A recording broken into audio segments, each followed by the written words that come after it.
es un concepto muy amplio que incluye religión, idioma, acá muchachas por favor, religión, idioma, costumbres, tradiciones, creencias, modo de producción, arte, alimentación o gastronomía, el folclore, todo eso forma parte de la cultura.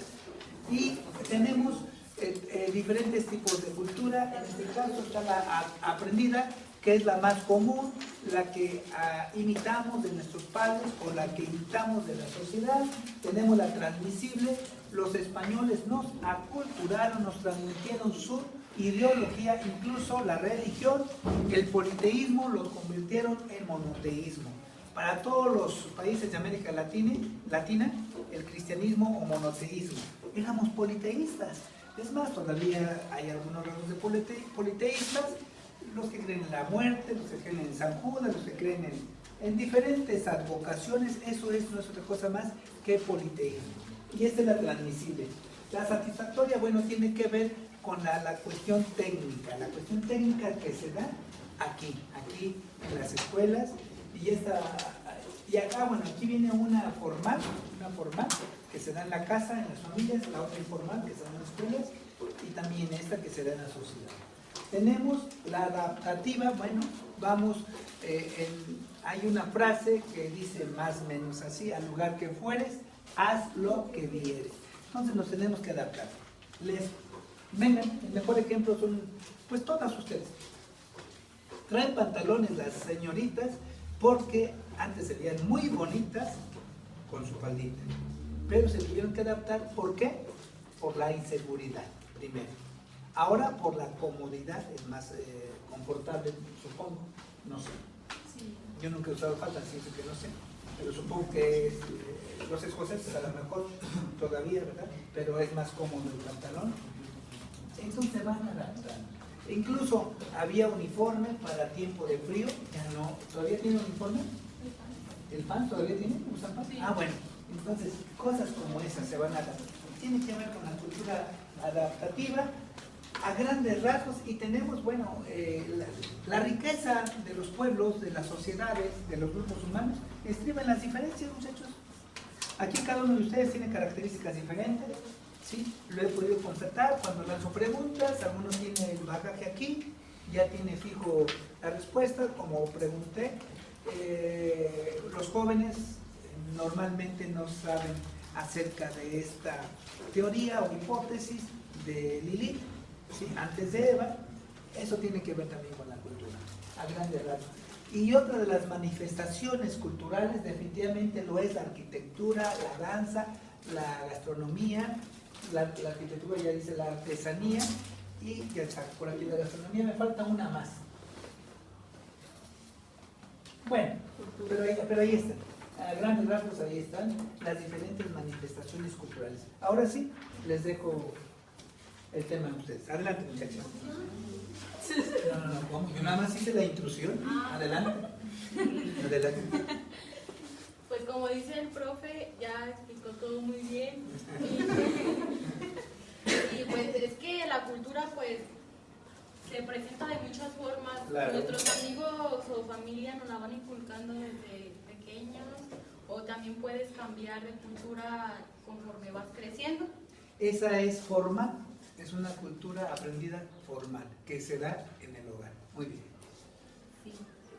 La transmitible, pues esta es cuando te la transmiten. Sí, claro. Te la transmiten, pues, de generación en generación. También es que es la adictiva, esta se va desde tiempos históricos.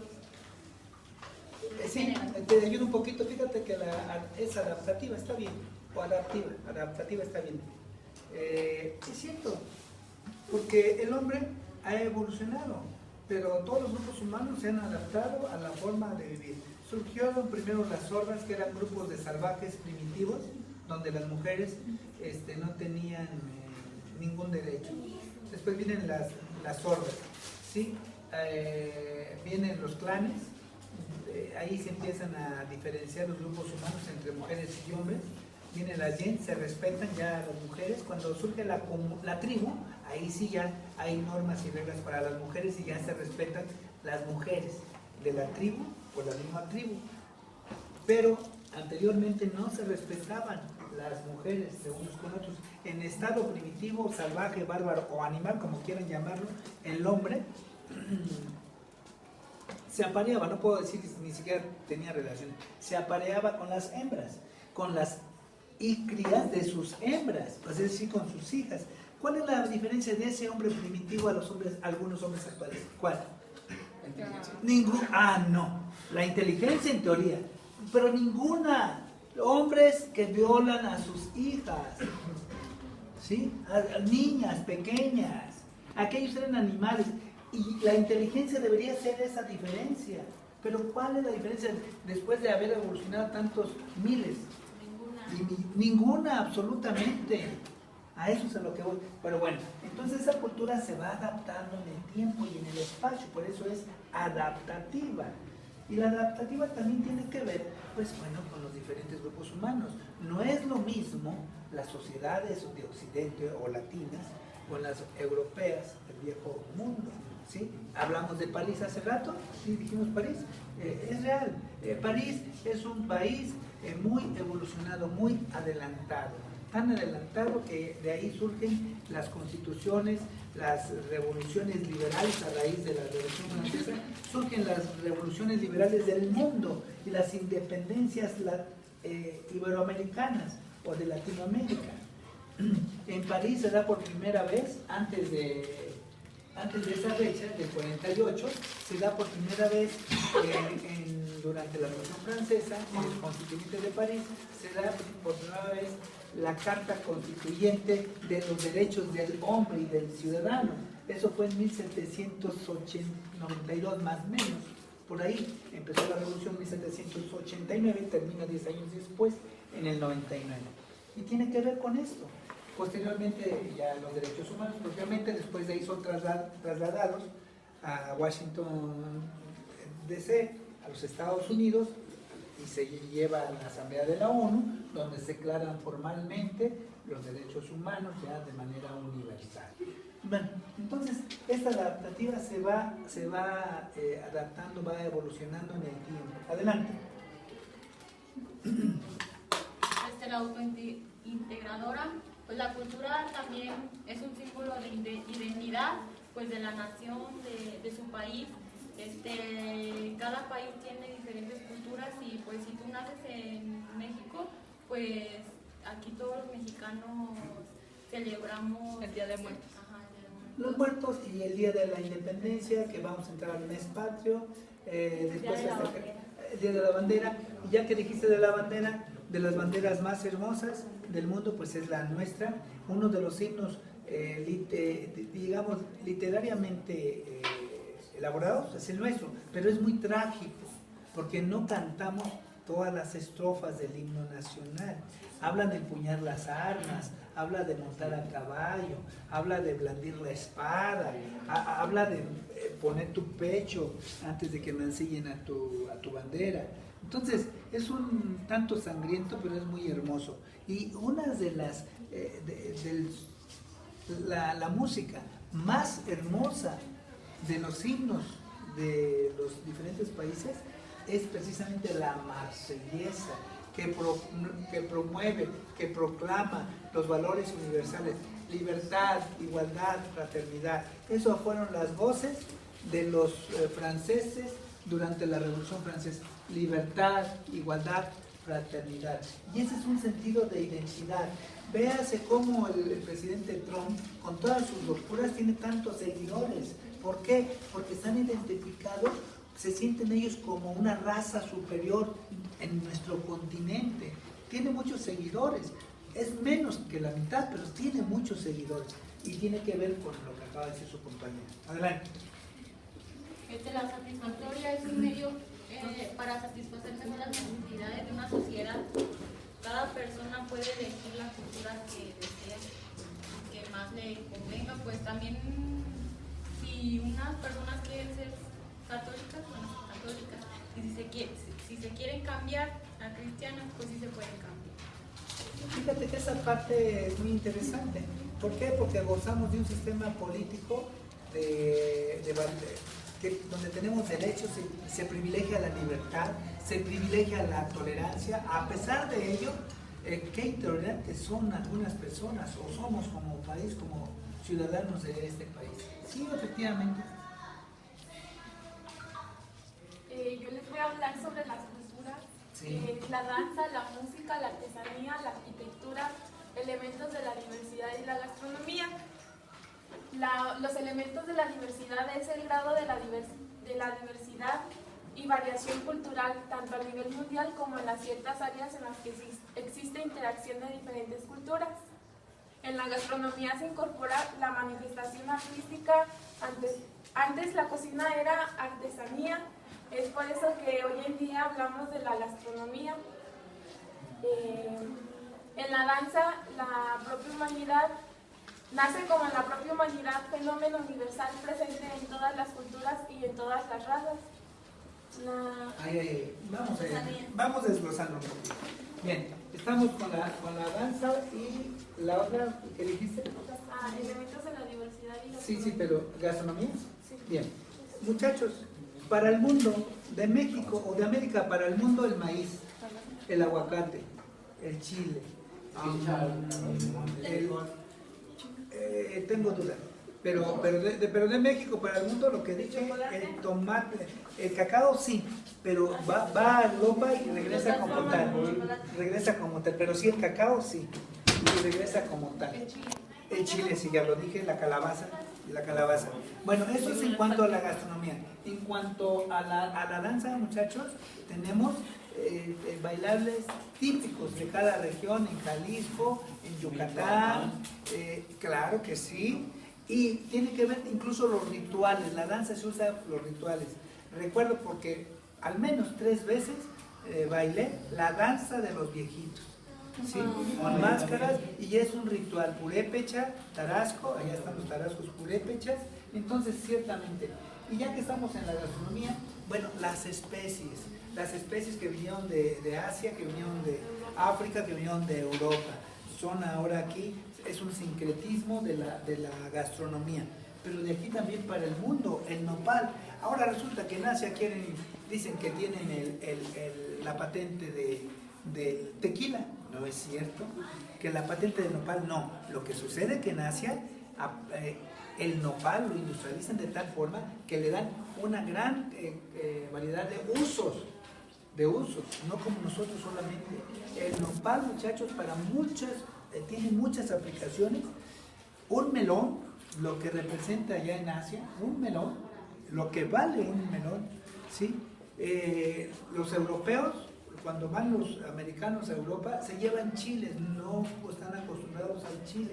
Pero ¿qué tal allá? Los buenos vinos, y son parte de la gastronomía. Y saben ustedes que un buen vino es digestivo, 1 o 2 copas al día sería excelente. Entonces, todo eso es cultura y lo estamos aplicando, lo estamos transmitiendo, y lo estamos aprendiendo, y lo estamos autointegrando y lo estamos adaptando. O sea, es un conjunto que se concatena. La arquitectura también es una cultura artística que consiste en producto cultural que permite reconocer los factores locales. Por ejemplo, en donde está el Teatro de la Paz, al lado está el Palacio de Virreinato, y luego más al lado está la iglesia del Carmen. Es correcto, el estilo. Ahí viene barroco, viene churrigueresco y otros más, el barroco mexicano, ¿sí? Y otros estilos artísticos como el rococó. Tiene que ver mucho con eso.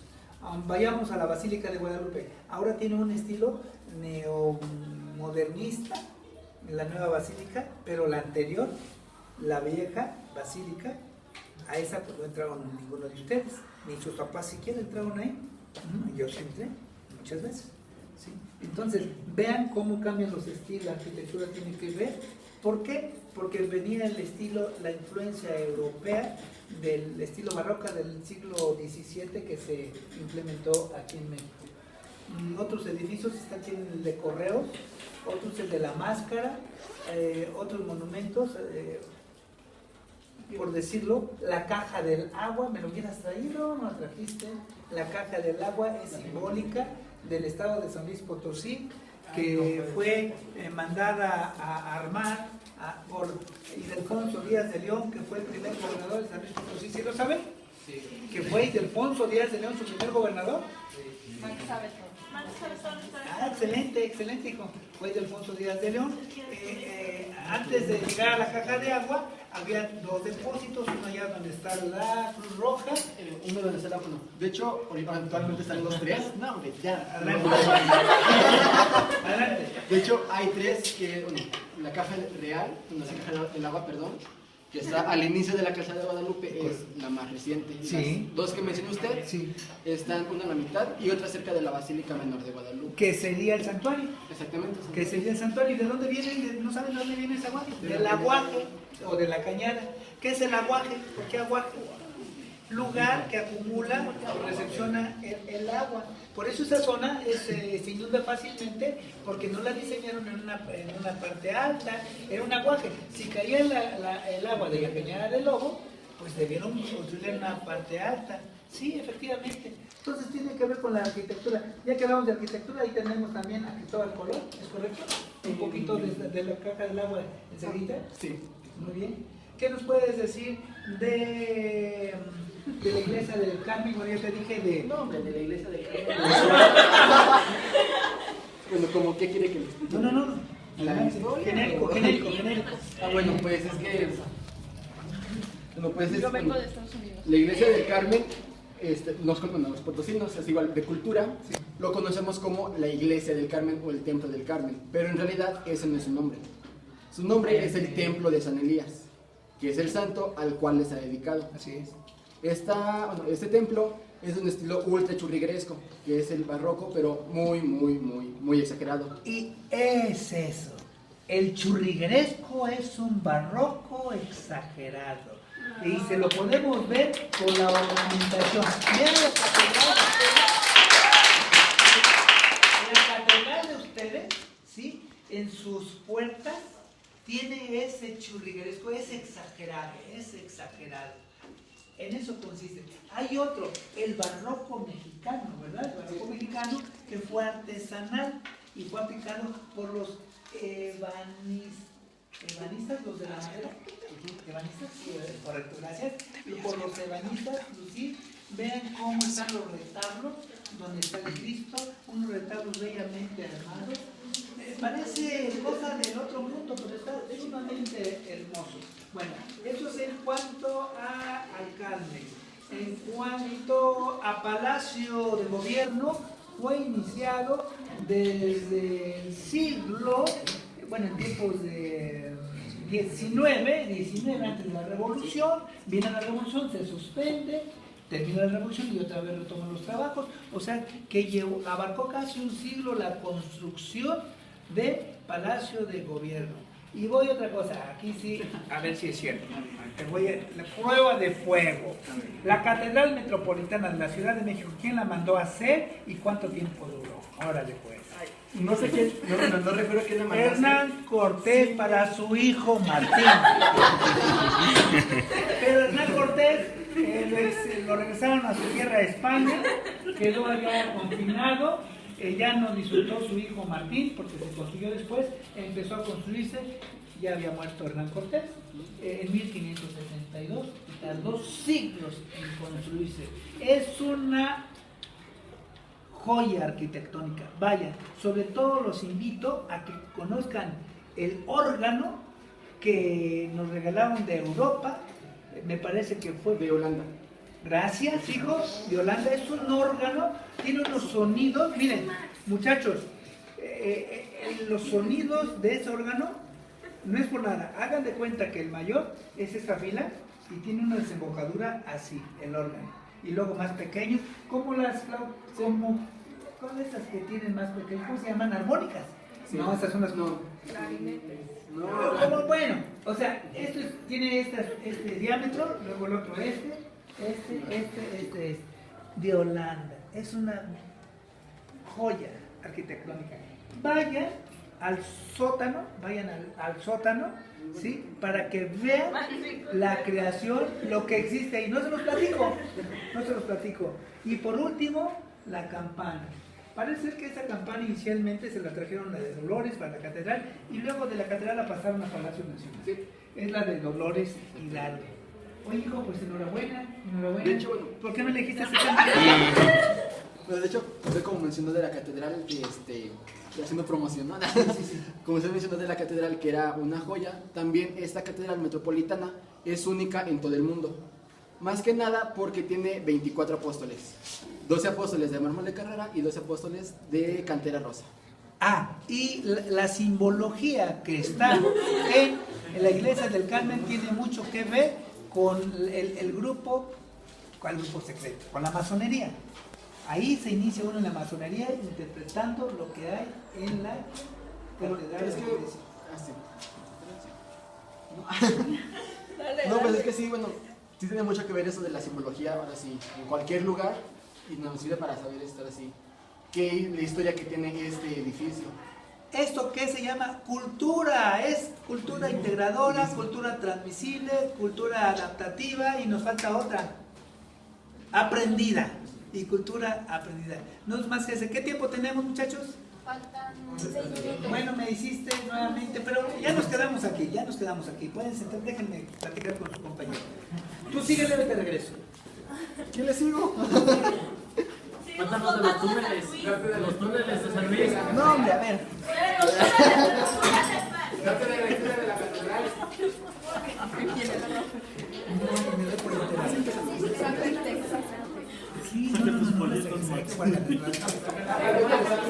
No tardes, siéntate.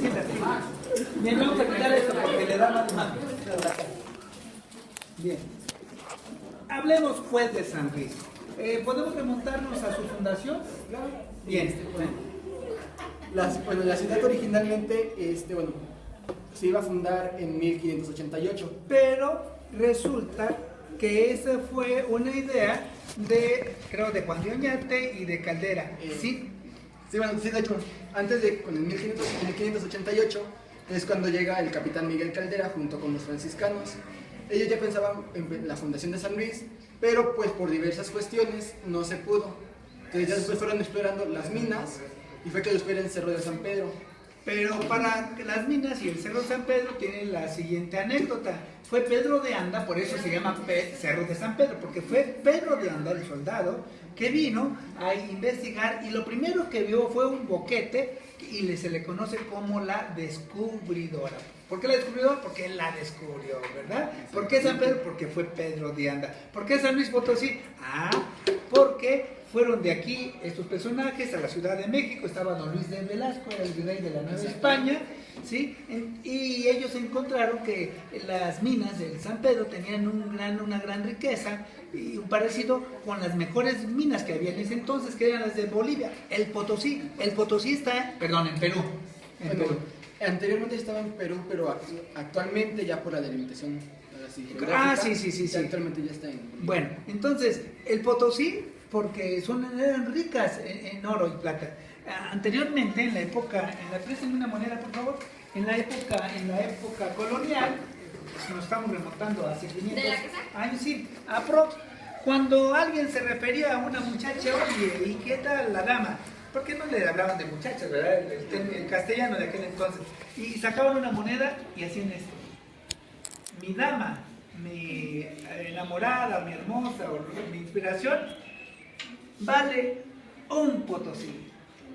Oro o plata pura, porque eran puras las mujeres. Y mordían la moneda y era un potosí. San Luis tiene muchos. Primero, San Luis de los pueblos, San Luis de los ranchos, por Soledad, San Luis de los pueblos también, San Luis de las Piedras, porque estuvo en Mezquitic antes, San Luis de las Piedras, y pues mejor vamos a ponerle San Luis por Luis, San Luis Rey de Francia. ¿Quién fue San Luis Rey de Francia? ¿Lo sabes o me lo he hecho? No, hombre, sí, viene de ahí. Viene de ahí. Bueno, San Luis Rey de Francia fue el noveno rey francés. Y el último cruzado, el último de las cruzadas. Fue un rey francés, fue el noveno. y vivió hace aproximadamente 749 años. Así es. Este rey fue fundador de la Tercera Orden Franciscana, que predomina aquí en el estado. San Luis Rey de Francia participó en 3 cruzadas.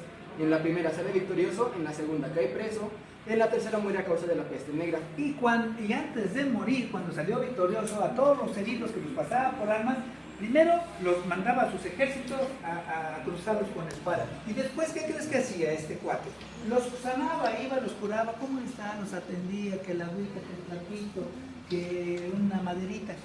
Entonces dijeron, bueno, ¿y este hombre qué le pasa? Los presos decían, ¿qué le pasa?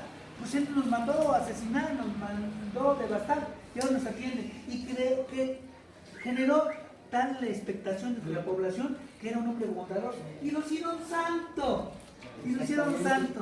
¿Sí? De hecho, aparte de esa razón, por esa razón, también lo hicieron santo por otra cuestión. Adelante. Y es que, San Luis Rey de Francia, en una de esas 3 cruzadas, logra rescatar los objetos de la pasión, las reliquias de la pasión de Cristo, que es la corona de espinas y los clavos con los que crucificaron. Ese es otro tema que vamos a hablar.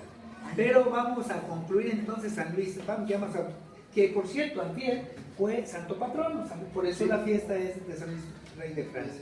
Y esto nos vamos a correr desde el 88 hasta el 92, si no me equivoco, el 3 de noviembre de 1592. ¿Sí? Bueno, entonces estamos en sintonía. ¡Bravo!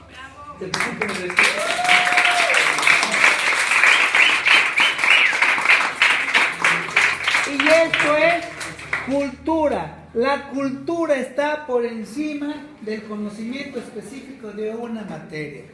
Yo conozco mi materia, pero también humildemente quedó demostrado que tenemos cultura, el joven y un servidor.